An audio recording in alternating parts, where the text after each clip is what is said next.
I'm just Ken. That's enough. And I'm great at doing stuff. I'm going to go first and do the intro. Okay. Okay. Are we ready? Yeah. What's up, y'all? It's Bethany and Dave here, and we are here to deliver a Barbie review. Or like I like to call it, shiny, happy people. What? If you think about it. Just think about it for a little bit. Oh. Huh. Yeah. Which we have a review on Shiny Happy People. So thanks for the plug.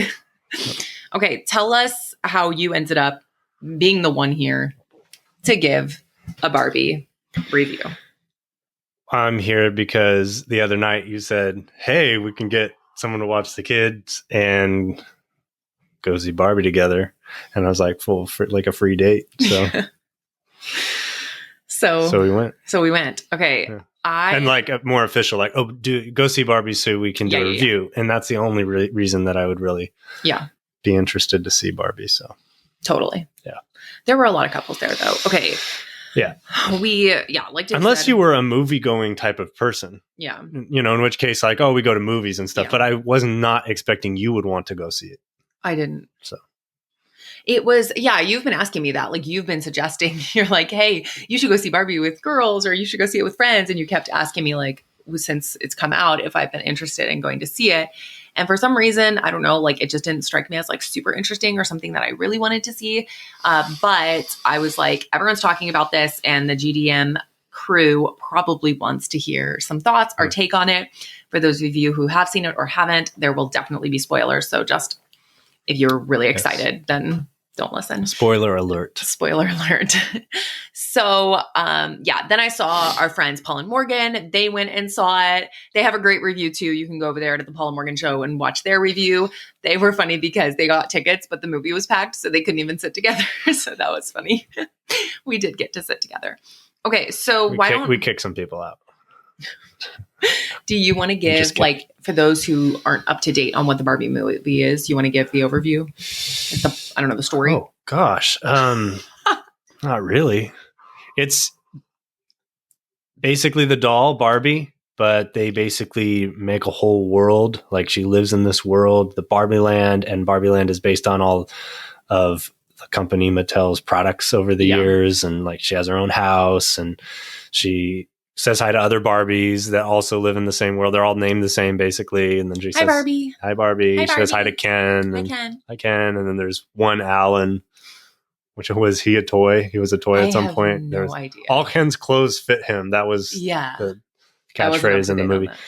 And then the incident that kind of, well, actually, we missed the very, very beginning. So, but I saw it. That part came out in the trailer somewhere. So we came in when we walked in the theater. It had just basically said Barbie on the screen. So the main title on the screen. So those of you who've seen it, the beginning where all the little girls are like smashing their dolls and then only playing with Barbies, which didn't probably would have helped me a little bit. Yeah, but we missed that. Anyway, so it's narrated by Helen Mirren, which is great, but it's a kind of very self-aware, attempting to be a very self-aware kind of style where you sort of are like, the dolls exist with equality and nobody is ever sad or whatever. But just kind of in a very ironic way and stuff like that. And so the tone, the tone of the movie definitely is satirical, and it's definitely kind of winking and, all over the place and trying to kind of, be smart. It was kind of trying to be intellectual and stuff. Yeah, be super smart, which I actually enjoyed. So that, I would enjoy it more than Bethany. But what else? So she starts having thoughts of death and other unpleasant thoughts.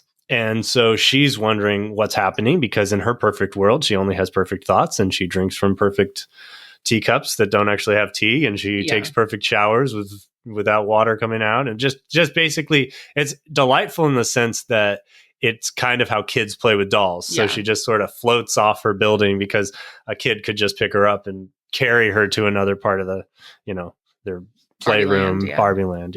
So she has to try to figure out what's wrong with her. She's starting to have distressing thoughts, and her feet are flat on the ground, which before she always had the eternal Barbie high heel feet. So now her feet are flat on the ground. And so she goes to Weird Barbie, and Weird Barbie is this, we should say there's a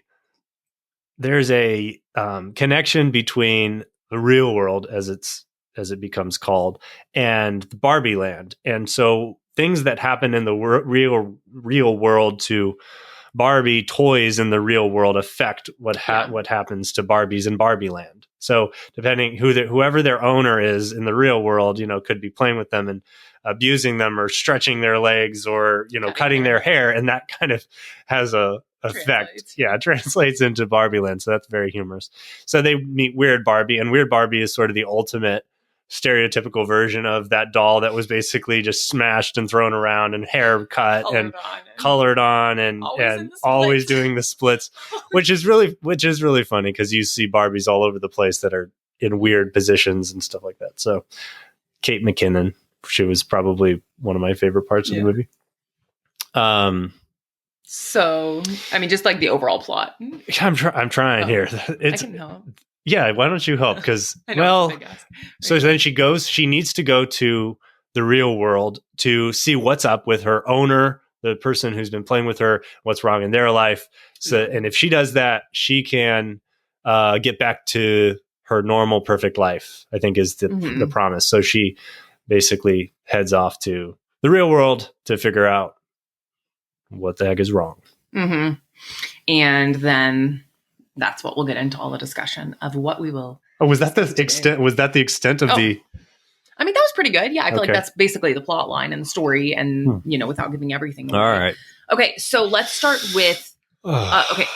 First off, this is not a Christian movie. This is not trying to claim to be a Christian movie in any way, shape, or form. So I think when we as Christians come to these movies and we are trying to analyze it from like our own Christian worldview, and we're like, well, they had this and they had that. Like, of course, this is not a Christian movie. So if you are going to Barbie and expecting like Christian values to be present in there, that's not the case. So you have to go into a movie with the expectation of who's creating this and what am I going here for? Am I going here just because I want to have fun, a date night, and be entertained? Okay, great.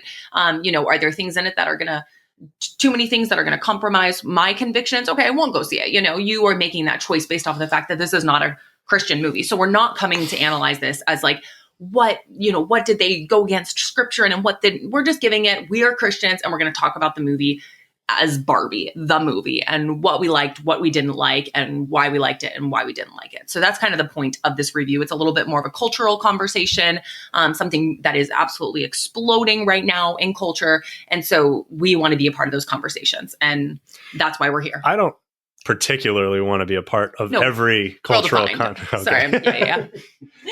Okay. So I was thinking we could do things we liked about it, positives, starting with the positives.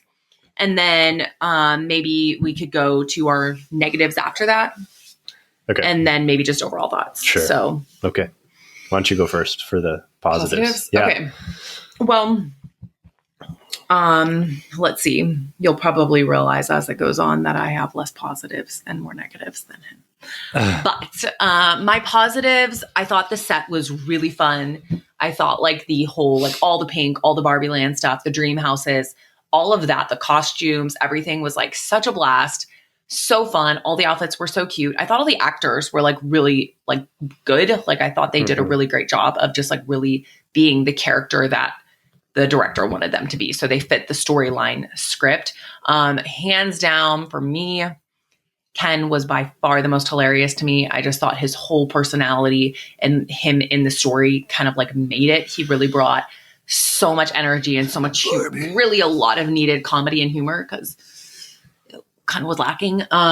So that was really, really fun. And then Weird Barbie was hilarious. The one, the splits one, she was absolutely hilarious. So I really, really liked that. I mean, should go see the movie just for Ken and Weird Barbie. Yeah, if you go for Ken and Weird Barbie and just like everything else, whatever. Yeah, everything else is filler. The story is filler. It's kind of true. I think one of the best parts is just like the marketing. Like I think the people who win at Barbie is the marketing team because they created, and it's, marketing over the years really to create this, but then even leading up to the release of Barbie, I mean, just the fact that like all of these groups of girls and like women are getting all dressed up and like planning these girls' nights and planning these girls' days. And like all of them want to get a picture inside the Barbie box at the movie theater. And everyone's just dressing up in pink and like having so much fun with it. To me, that's probably one of the most positive things about the entire movie is just all of these friendships and sisters getting together, dates, and just like all the people that are coming together and making memories. So that's probably the biggest positive for me is just all of the like fun that people are having. So that's the extent of my positives. That's the extent. Okay. I enjoyed it more than that. Just because if you like the kind of intellectual, kind of trying to be smart type of movie where you're trying to figure out what are they trying to say and how's the storytelling work to sort of say what they're trying to say, then it's actually more engaging. So for me, it was more engaging because the whole movie, I was kind of like, okay, where are they going with this one? Okay, then now this sort of plot device, where are they going with this? So actually, simple-minded like no. Well, no, it's not really being simple-minded, but if you're, it's more the expectation. Yes. If you're going to see a sincere movie, it was not that. It was not really a sincere movie in the sense that it wasn't really, it was trying, what do we say? It was trying to be so self-aware of itself and, that when it did try to be sincere, well, this is probably getting into, that's more of a negative. Okay. So if you were expecting just a fairy tale, like a Disney princess movie or something like that, that's not what this was. Boo! Right. So, Boo, Barbie. So I kind of went in knowing that it wasn't that. And so I wasn't as disappointed. I figured, or I'd heard that it had more of that kind of cultural commentary, sort of feminist angle, which it did, I would say largely in a certain sense, but, I enjoyed all that. There was a pretty, again, intellectual, but, existential message, which I like existentialism as just kind of a philosophy. It's fun. And just like a lot of successful Hollywood movies, they're going to have an existentialist message. And it basically goes something like, what does it really mean to be human? Do we have a creator? If we do have a creator, what does that mean for our life purpose? Is purpose fixed, or is it something that we create? And typically the existentialist will say, meaning is not inherent to reality. It's something that you create. And so, it had a very garden variety version of that message, through, I would say, particularly at the end of the film when it was kind of wrapping up, what is the point of all this? That's kind of where it went, which is very, very, very, you can see it coming. It's normal. What is the word? It was so obvious. What is that word? It's, you would see it because you watch movies, and this is like the message from probably most movies you watch. And again, along with that kind of existentialist streak is self-development. So I'm really into a lot of that stuff, just as not necessarily as the whole entirety of a worldview, but it's got a lot of interesting ideas. And so I'd rather a movie move in that direction than some of the other directions. So I actually appreciated a lot about how Barbie, I think, and the more I thought about it, the more I appreciated this, and the more I read about it too, where it wasn't really trying. I think a lot of conservatives thought, oh, it's just bashing men. And I think that what it was doing was it was more saying, like, here's a stereotypical world, Barbie Land, and here are some of the impacts on the real world with expectations for women and stuff like that. And here are some of the kind of tropes and stereotypes about patriarchy, and we're going to kind of explore that. What if patriarchy came to Barbie Land, at one point in the movie? And so I really like that idea. It was very experimental to me, of just like, let's put these stereotypes along with these stereotypes, and let's flip the power dynamic, and then let's see what happens, and then let's flip it back, and then let's like try to come to something that maybe transcends both of those. And I think the filmmakers did try to do that, especially near the end. They tried to, and we can go into some of why. Yeah, I'm resisting rolling my eyes. You're resisting, okay. But no, I think that you at like that whole thing. Yeah, You're way kinder and more generous. It's typical of, these days, it's pretty typical to just have a straight up, here's the power dynamic, here's who's been oppressed, and then let's basically like flip that. And the people who should be leading are the people who have been oppressed. And the movie, I don't think the movie exactly went there in Really? in the final analysis. In the final analysis, in terms of what happens in the real world, I don't think that the movie was necessarily trying to say, oh, it would be better if women were in charge of everything. Well, in Barbie Land, they made that clear. But then in Barbie Land, they did, but Barbie Land is a very confusing. Yeah. Like they didn't really have a solid answer. It was a little like, convoluted. Now what? Now what happens to Barbie? Yeah. Like, which that's more exactly what I want to talk about. But so I liked all that. Yeah, I liked all that. All that exploration is fun. The philosophical explorations are fun. Ken was a hoot. He was so funny. And Weird Barbie as well. So those were my two favorite parts, I would say, in the musical numbers. I'm just Ken. It's so funny. Oh, I wanted so much more of that. And the Ken story arc too, for his character arc is so, in my opinion, these are things I'll share. These are so, I thought that there were some things that were very well done about that. I mean, Ken was the best part. Those are just some of my positives. Yeah. It's, it's funny because it's all about like women and female empowerment and how like we've been oppressed, so much about the patriarchy. Oh my gosh. But it was funny because it's like, so now we have like women director producing Barbie, the main character, but then they kind of like, Ken kind of became the star of the show. And when I see people talking about it, people are like obsessed with that song. They thought he was hilarious. So it's like, man, if you wanted this to be like... The man steals the show. Go figure. He kind of stole the show, because women, when we start to take ourselves so seriously and we try to become like, I don't know, all we, instead of just like go and do and be what you want, they have to say it all. Like, no, this is where we've been and this is where we're going. Like, it's like Barbie took herself so seriously, like almost from the beginning. And then like she would have these moments of not being serious, but Ken like never really took himself seriously. So he was much more likable. Well, yeah, I mean, Ken to me was interesting because I would sort of describe him as having no guile. He has no, like, what he says is basically what's in his mind. And so it's a character that's a very, very easy to read in some ways. And you don't have that with every character in the movie. And so I think for me, his character arc is very clear and fun to follow because he goes from, should we get into totally. Okay.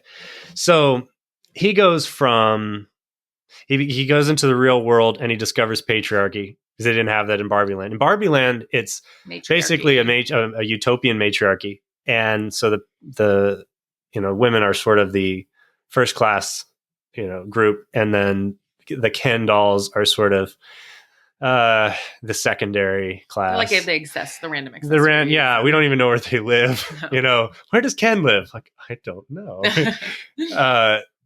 And every night is girls' night. He's constantly excluded from the female spaces, if you want to put it that way. So it's kind of like taking what a lot of people talk about today, which has plenty of merit to that conversation, but saying, okay, women are excluded from this space, and basically saying, well, in Barbie Land, it's the opposite. It's, this is a woman's world and men are sort of excluded. And so he gets his sense of self from the gaze of Barbie. So Barbie looks at him, and that's how he basically gets a sense of self. His identity is wrapped up in what she thinks of him, and her giving him attention. It's a very weak place to be, but at least it's easy to read. It's very simple, Oh, okay. And the narrator even says that, like, Ken exists basically for Barbie to look at him. Says, hey, Barbie, and she said, hey, Ken. He's like, yes. If she says, hey, Ken, to another Ken, then he's like, no. Yeah. So he discovers patriarchy and then brings patriarchy back to Barbie Land and flips everything and brainwashes all the Barbie dolls, basically, so that he and the other Ken dolls can basically run the show. And so he goes from this weak sort of subservient, like, I don't exist if she's not in my world, to this basically like, you're in my world to serve me. And which is the same weakness, except the opposite. Yeah. This is just the opposite end of the spectrum, but it's no more developed. It's a very underdeveloped mode. And so I like all that. That's actually a lot of us men have either one of those. Either we build our life around a woman or a, an individual that we can look up to. Or we tend to, want someone to service us and sort of build their life around us. Either way, it's a weak place to be.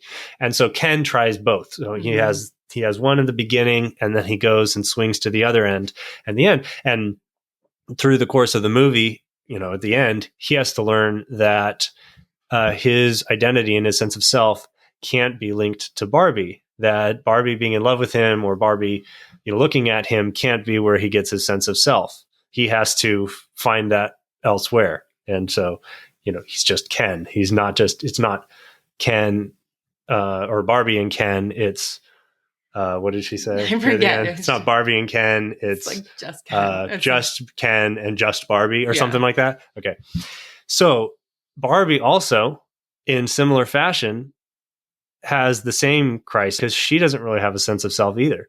For most of the movie, she is struggling with the fact that she thinks who she is basically this image, this expectation, stereotypical the Barbie. stereotype that she's supposed to sort of perform. Mm-hmm. And this is supposed to give women a sense of empowerment.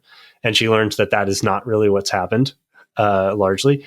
And there are other Barbies as well, President Barbie, there are, Dr. Barbie, all that stuff in Barbie Land. And they are supposed to be looked on as these, paradigms of female empowerment and stuff.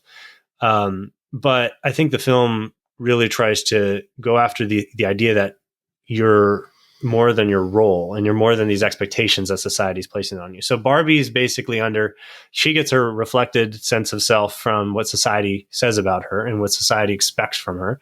And Ken gets his sense of self from what Barbie thinks of him. Right. And then, or if Barbie's building her world around him.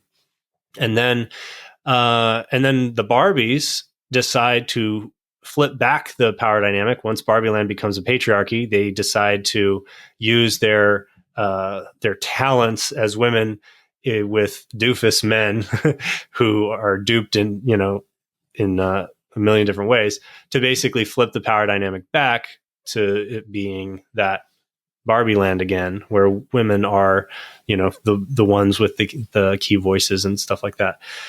And I think what the movie sort of where it goes is that at the end of all of that, Barbie still doesn't know who she is. And I thought that was one of the best things that the movie said, was that you flipping around, taking power in a group or in a society isn't going to give you yourself. You are simply reacting to whoever. If you're reacting to whoever has the power, once you actually do get the power, you're not going to know who you are any more than you did before. And that's what Ken finds. Ken didn't have the power. Then he got the power. He still didn't have a sense of self. He thought that what made him unique was that Barbie, served him, or that he could, play the guitar, that, it's the stuff that I can do, whatever. It's still not a solid sense of self. It's very reflected based on, how cool I am and how Barbie just feeds his ego, So at the very end of the movie, there's basically this message of, well, what does it mean to actually be human? So Barbie has the chance to become human. And what does that actually mean? Does it mean fulfilling the designs of your creator, who she meets? She meets the creator who created Barbie. Does it mean, and what that woman says, this old lady near the end says, I can't control you. Basically, I don't control your destiny. Even though I made you, I don't control your destiny. And so basically Barbie has to figure out who she is going to be and develop that solid sense of self. And in good existentialist fashion, basically she's going to look inside and decide who she wants to be. And she ends up traveling to the real world and to become a part of it, to basically be human. And Ken presumably learns to live his life as an individual without Barbie. So actually, under the matriarchy. Yeah. So I actually think that whole line that I've just outlined is actually great in a lot of ways. That is, a lot of us are suffering from our own weakness, a reflected sense of self. It's what this person thinks about me. It's my expectations. It's my performance that really gets me to have a sense of self. And so going deeper than that is important. Although the movie does, I think mirror the worldview of the filmmakers, which is going to be sort of like, well, create your own meaning. You decide, you decide what that's going to be. As a Christian, I wouldn't stop there, but I would say, well, that's better than what they had previously in the movie. I mean, it's interesting because I was telling you, like, I watched the Selena Gomez documentary, and it basically ends with her being like, I am enough. And it's kind of what the Barbie movie ends with. It's just like the very popular thing to say or to believe, is to just like, Ken literally wears like a sweater at the end that says he's enough, but then with the big K. So he's enough, like Ken enough.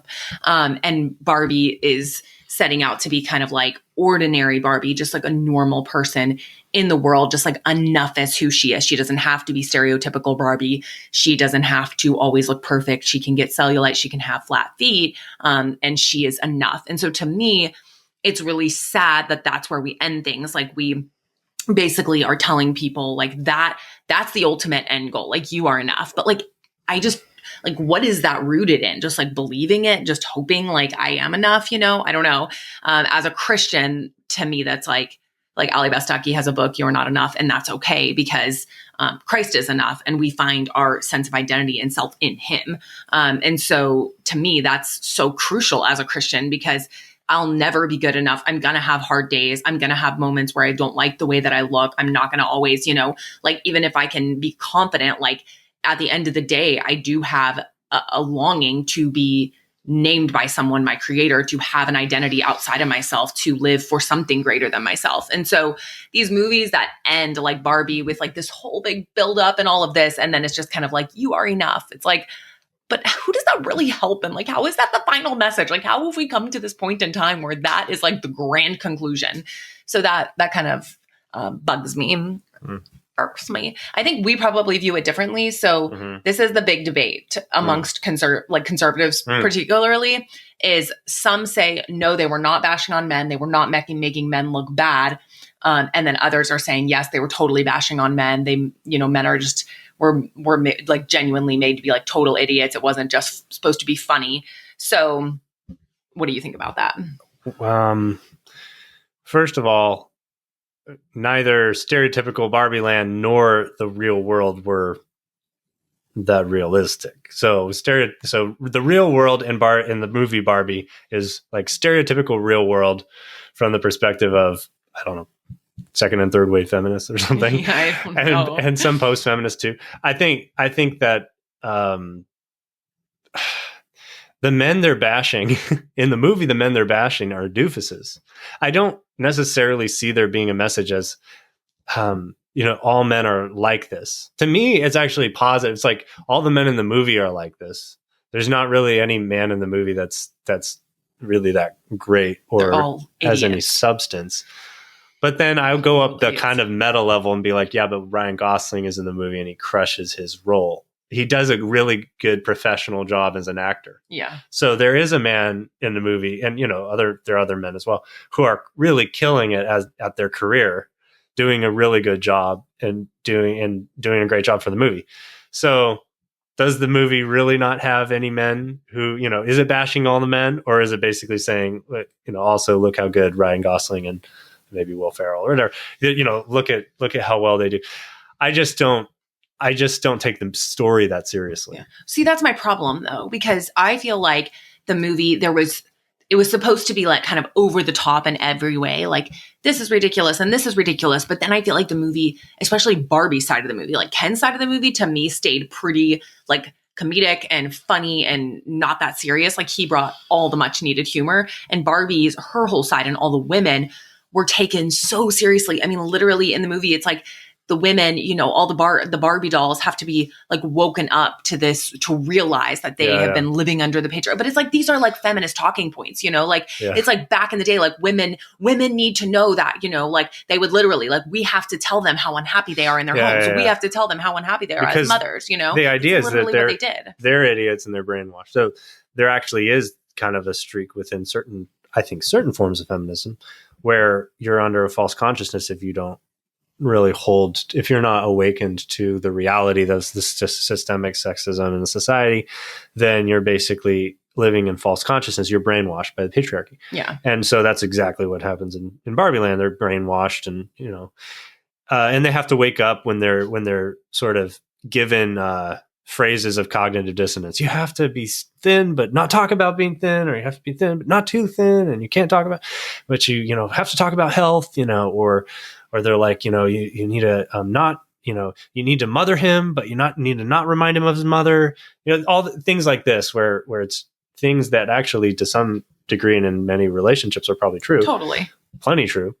Those are the things that sort of wake the Barbies up to, oh my goodness, I've been asleep, and yes, I can now see clearly. And I think that's one of the ironies of the movie, and one of the ironies of trying to be so self-aware, is that you could do a number of those just based on the movie itself. Yeah. And just how the movie is using commercialism and yes, possibly even sexism to basically try and sound like they're woke. So there's a character, Will Ferrell plays a character in the movie where he tries to have all these things like, we've had women CEOs like twice, we uphold women, we empower women. This is, and he's just so adamant that he's like woke, and he's with it. And the film's making a great point, that all these talking points don't actually make you aware of the society or put you in a place where you're actually willing to share power, because he's the CEO and he's at the top.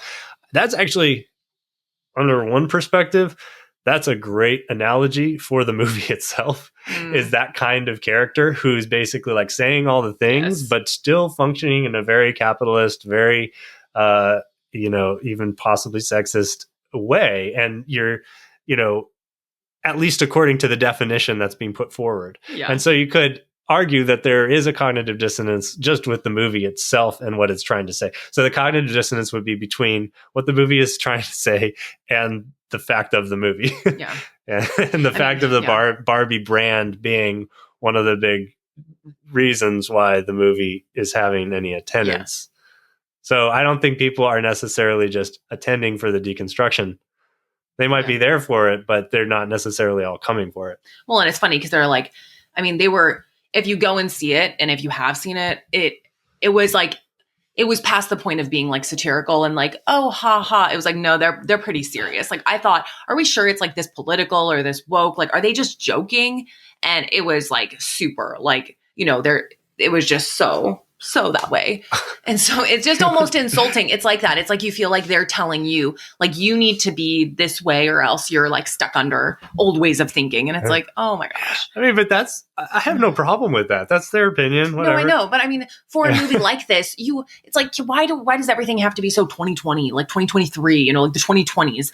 Like in a few years, things are going to change and it's going to be like, oh my goodness, that's so 2023. Like, why does it have to be all of these like talking points from right now, like so obvious, so direct. I could just go on and on and on. There's just like all these speeches, and like, why are so many of the women so like bitter and angry, like some of the main characters? Like, it's just like ridiculous, like over the top. I was like literally falling asleep halfway through because it just became so boring. Like, there were no surprises. Like, you could basically from the very beginning, as soon as you kind of get a little bit into the storyline, it's like you could have literally said exact phrases that happened until the very end, minus a few comedic moments, and so that's like, really, like, why? And then the whole idea of like, there really wasn't any romantic relationship between Ken and Barbie, and it's like these days women, they feel like, especially with this kind of like whole feminist mindset, like, we have to be the hero. We don't need men. We don't want men. And so we just have to be like the hero of our own destiny and the hero of our own story.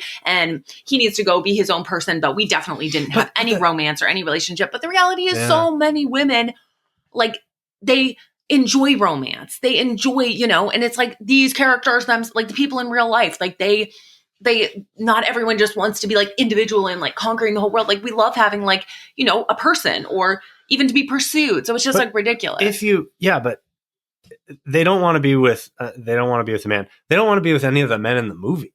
It's like, you shouldn't. Well, because they made them all idiots. Terrible. Yeah, exactly. But they did that. So that's more like, Well, actually, good men that honor and love women well are made to look even better. That's true. That's how I view the movie. It's like it's more like, yeah, if you're surrounded by guys like that, I'm very sorry. That is really rough. And the movie doesn't explicitly say all men are like this. They just I think they say all men hate women at one point, or they hate each other? So many things. But I more walk away going like, yeah, don't be with any of those guys. Definitely. Why do you think they didn't have a single, like there was not one person who was not one man who was not portrayed Alan. as a total... Alan was a kind of out of the box kind of guy. He doesn't get any girls or guys. He's kind of like, okay, we're not even really sure what exactly he is. But any of like he's still an idiot too, though. Like whatever he is, he's like a doofus, he's like so dumb. But like all of the guys in the real world and in Barbie Land, every single last one is portrayed as like literally a complete idiot. Like beyond idiot. Yeah, pretty much. Like he's such an idiot. It's almost like, I mean, here's the thing though. We've heard these statistics and stuff. Women are outstripping men in so many different sectors in our society, education and careers and stuff. It's like men are very much falling behind. It seems like there's a crisis of identity amongst many men. So there are movements that are sort of capturing a lot of these men that are really stereotypical, that are like the Manosphere that I've heard of. I don't know much about it, but it's this sort of idea that if the feminists say this, you sort of say the opposite. Like the feminists say, they have all the power. And so you're like, it's good to have power. You basically just affirm that sort of thing. And there are a lot of groups like that. And there are a lot of guys that treat the women that they're with like that. I mean, very much like, you're here to serve me, either, and in both ways. The weak sort of nice guy approach, where I'm building my life around you and your happiness is the most important thing in my life, and our relationship is the most important thing. That's a very weak position to be in. And just as much as the, jerk version, where it's like, you need to serve me and stuff. But the thing is, it seems to me like that very much exists. Men like that were like that sometimes. I mean, I guess what I'm saying is like, we had an interview with Nancy Piercy, and you can listen to it. It's a few episodes back, all on the toxic war on masculinity. And I think that that's true. I think that we've swung so far to this side of like, not just that women want to have equality with men, but they want men, like men have to be like scum and men have to go down. And like Nancy Piercy was saying, like, it's all these jokes, like testosterone is a cancer and we have to basically like weed out men from like men are the problem. No, and I think like, I think of raising a son, and it's like, I do not want to raise him basically viewing his manhood and his masculinity as a problem. Oh, I think you'll be okay. We will. I think it'll be fine. Okay, so we got to start wrapping it up here. Okay. My overall opinion of the movie and score, if we did a 1 to 10, Paul and Morgan did a 1 to 10. I like that. I hate the 1 to 10. I'll do a 1 to 10.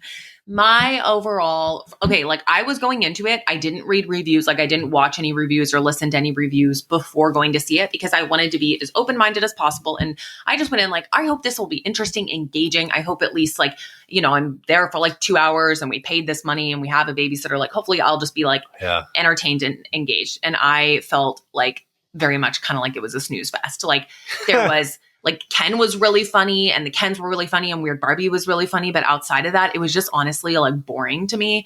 And I just felt like it was so obvious. And like I was saying, you could pretty much tell the storyline from the beginning. So that was kind of like a disappointment. Like why, even if you remove all of their messaging out of it, like all the wokeness, all the political stuff, all the messaging, like even just the story as a whole to me was so lacking. Like I just felt like there was so much more they could do with it.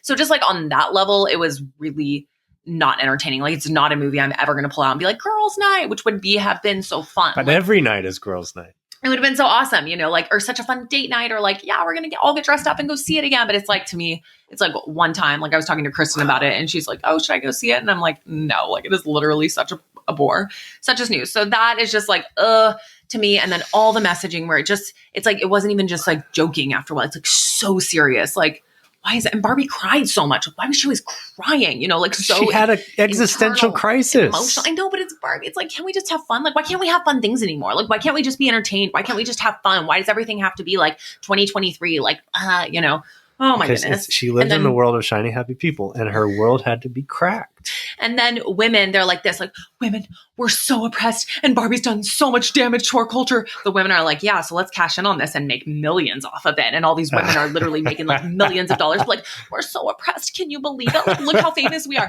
And then the other thing that really annoys me is that they're like this, like, why can't the big ending of like all the speeches, like, why can't we just be like ordinary Barbie? Why do we have to be Dr. Barbie or, you know, President Barbie or stereotypical Barbie, like without the cellulite and perfect and climbing the career, or like, why can't we just be a mom, or why can't we not be a mom? Like, why all of this stuff? Like, why can't we just be ordinary Barbie? And then they have the idea, like, we should create ordinary Barbie, and apparently it's going to like sell like crazy. Like, people are actually really into this. And then what's ridiculous though is that who wants like really of all these people actually acting, like who of them wants to actually be ordinary Barbie? Like, they have a lot more that they want for their life, whether it's to make a lot of money, to be a super successful producer, to be a massive actor, the women. And I was looking up the plastic surgeries that they've had done and all the work that they've had done. And it's like, yeah, so you're telling me all of you want to be ordinary Barbie. Is that why you got your buccal fat removed and your nose job and your eye lift and your chin lift? Like, you just want to be ordinary Barbie. And that drives me crazy because it's such a lie to these young girls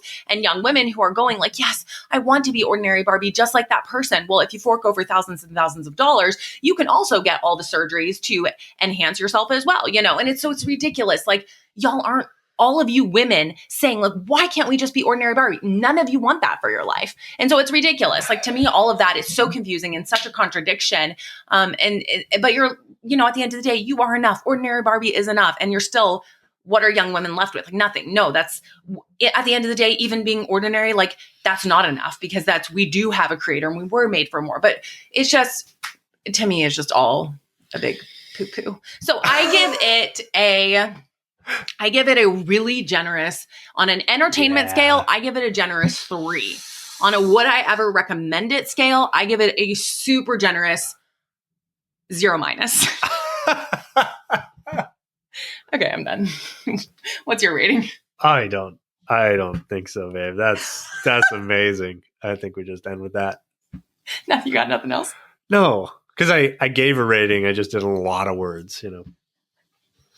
Okay, y'all. Go see it if you want to. Go see it. Let us know what you think. And we'll see y'all again next week. Bye-bye.